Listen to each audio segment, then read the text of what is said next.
सत श्री अकाल। मैं हूँ Rupinder all from new Jersey USA.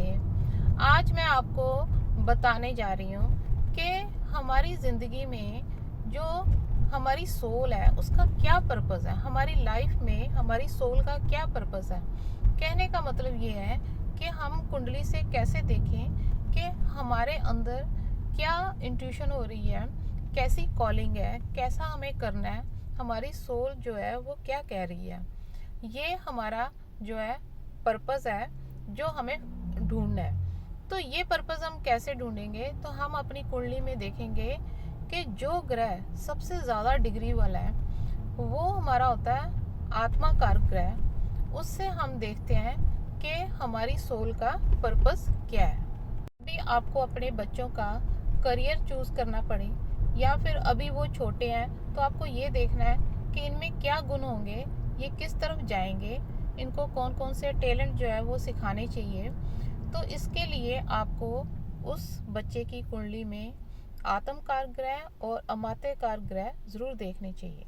हमारी कुंडली में आत्मकार ग्रह और अमात्यकार ग्रह, ये जो दो ग्रह होते हैं जिनकी डिग्री सबसे ज़्यादा और दूसरे नंबर पर होती है, ऐसे ग्रहों को हमें सिर्फ अपनी जन्म कुंडली में ही नहीं देखना चाहिए, उनको हमें ये भी देखना चाहिए कि नवाश कुंडली में वो कैसे पड़े हुए हैं, क्या वो वहाँ पर ख़राब हो रहे हैं या नहीं ख़राब हो रहे।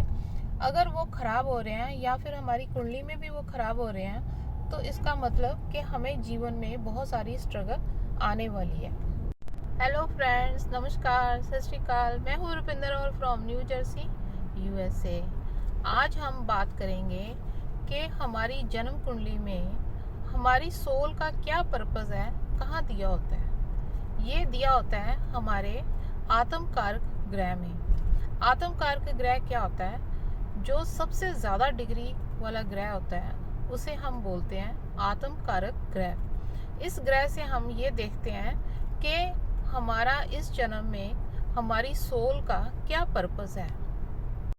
कुंडली में जब सूर्य आपका आत्मकारक ग्रह होता है तो आपकी सोल का पर्पस ये होता है कि आपको इस जन्म में सेल्फ रिस्पेक्ट चाहिए, ईगो चाहिए और आप अथॉरिटी चाहते हैं। आप चाहते हैं कि आप किसी किस्म की लीडरशिप करें। तो आपके बिहेवियर में ये बार बार झलक कर आएगा कि आप अथॉरिटेटिवली बात करते हो, आप लीडरशिप करने की कोशिश करते हो, आपके अंदर बहुत सारी ईगो है और आप बात बात पे गुस्सा भी कर लेते हो।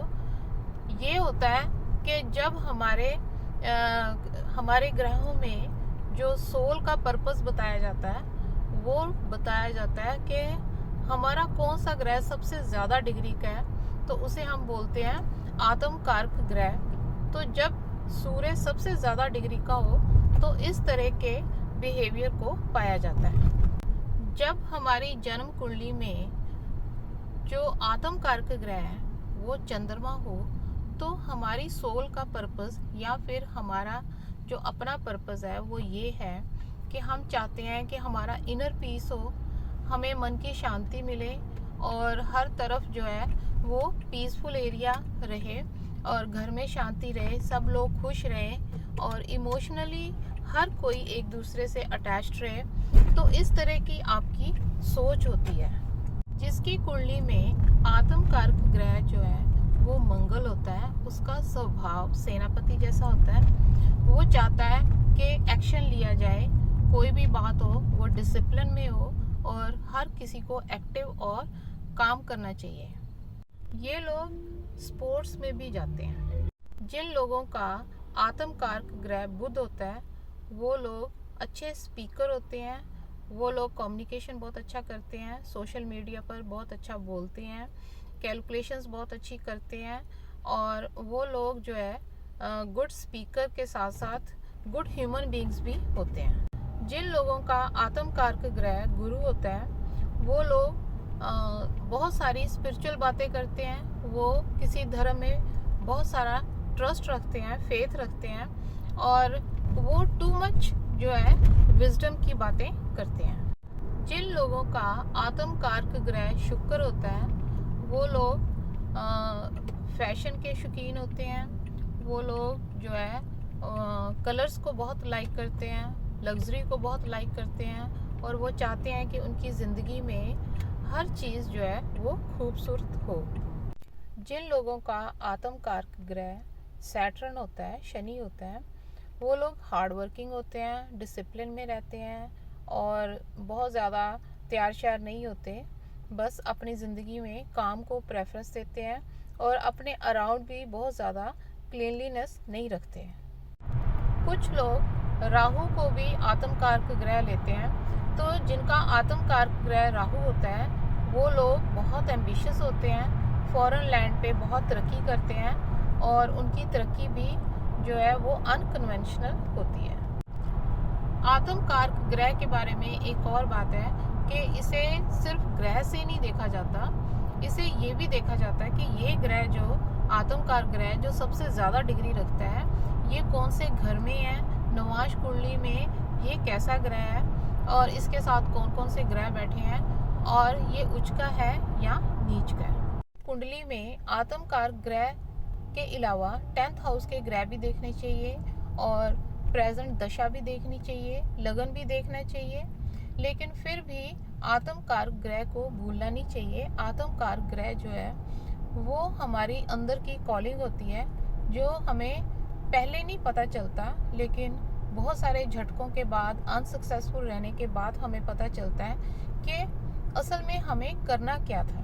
जन्म कुंडली में जो सेकंड नंबर पर हाईएस्ट डिग्री वाला ग्रह आता है उसे बोलते हैं अमात्य कारक ग्रह। जिस व्यक्ति का अमात्य कारक ग्रह जो है वो सूर्य हो, वो गवर्नमेंट सर्विस में जाता है, वो किसी कंपनी का सीईओ हो सकता है, वो आईएएस ऑफिसर बनता है, पॉलिटिक्स में जाता है, उसमें लीडरशिप वाले गुण होते हैं, वो क्लास 1 अफसर भी बन सकता है। जिन लोगों का अमात्य कारक ग्रह जो है वो चंद्रमा होता है, वो लोग हॉस्पिटैलिटी या केयरिंग के साइड पे जाते हैं, जैसे नर्सिंग, डॉक्टर, मेडिसिन, साइकोलॉजिस्ट। जिन लोगों का अमात्य कारक ग्रह मंगल होता है वो लोग डिफेंस, पुलिस और फील्ड्स में जैसे फार्मिंग और रियल एस्टेट, और ये लोग मेडिसिन में भी जा सकते हैं। ये लोग स्पोर्ट्स में भी जाते हैं। जिन लोगों का अमात्य कारक ग्रह बुध होता है वो लोग टेक्नोलॉजी, कैलकुलेशंस जैसे अकाउंटिंग और इसके अलावा राइटिंग और यूट्यूब, कम्युनिकेशन के, जैसे कि आप कोई सोशल मीडिया पे काम करते हो, इस तरह के काम ये लोग कर सकते हैं। और इसके अलावा ये लोग जो है वो ब्रेन से रिलेटेड, जैसे कोई इंटेलिजेंट काम करना, जैसे कंप्यूटर या टेक्नोलॉजी से रिलेटेड, ये लोग बहुत अच्छे से काम कर सकते हैं। जिन लोगों का जो अमात्य कारक ग्रह है वो शुक्र होता है, वो लोग लग्जरी के काम में, फैशन में, एक्टिंग में और फिल्म इंडस्ट्री और कलर से रिलेटेड, खूबसूरती से रिलेटेड जो भी काम होता है वो लोग उसमें सक्सेसफुल होते हैं। लोगों का अमात्य कारक ग्रह शनि होता है, वो लोग मशीनरी, लोहे से रिलेटेड जो भी काम होता है या बिजली से रिलेटेड होता है उसमें कामयाब होते हैं। जिन लोगों का अमात्य कारक ग्रह राहु होता है वो लोग फॉरेन लैंड पर सक्सेसफुल होते हैं या फॉरेन से रिलेटेड वो बहुत सारे काम करते हैं। उसके अलावा अनकन्वेंशनल काम भी राहु वाले ही करते हैं। जिन लोगों का अमात्य कारक ग्रह केतु होता है वो लोग हीलिंग और कोडिंग, डिकोडिंग, इस तरह के काम या साइबर सिक्योरिटी, इस तरह के कामों में माहिर होते हैं। जिन लोगों का अमात्य कारक ग्रह गुरु होता है वो लोग टीचर, प्रोफेसर, लॉयर, जजेस वगैरह बनते हैं। कुंडली में जो अमात्य कारक ग्रह होता है वो ये बताता है कि हमारे अंदर कौन सा काम करने की क्षमता है, जैसे कि हम करना क्या चाहते हैं, हम पैसा किससे कमाना चाहते हैं, किस तरह का स्टेटस हम चाहते हैं, तो ये हम देखते हैं अमात्य कारक ग्रह से, जिससे हमें पता चलता है कि बेसिकली हमें किस तरह की एनर्जी जो है वो अपने अंदर मिलती है और किस तरह हमें अपना करियर चूज़ करना चाहिए। जन्म कुंडली में जो हाईएस्ट डिग्री का ग्रह होता है उसे हम बोलते हैं आत्म कारक ग्रह, और जो सेकंड हाईएस्ट होता है उसे हम बोलते हैं अमात्यकार ग्रह। और जो अमात्यकार ग्रह होता है उससे हम देखते हैं कि किसी जातक का जो मेन करियर है वो क्या होगा, उसकी प्रैक्टिकल लाइफ स्किल्स क्या होंगी।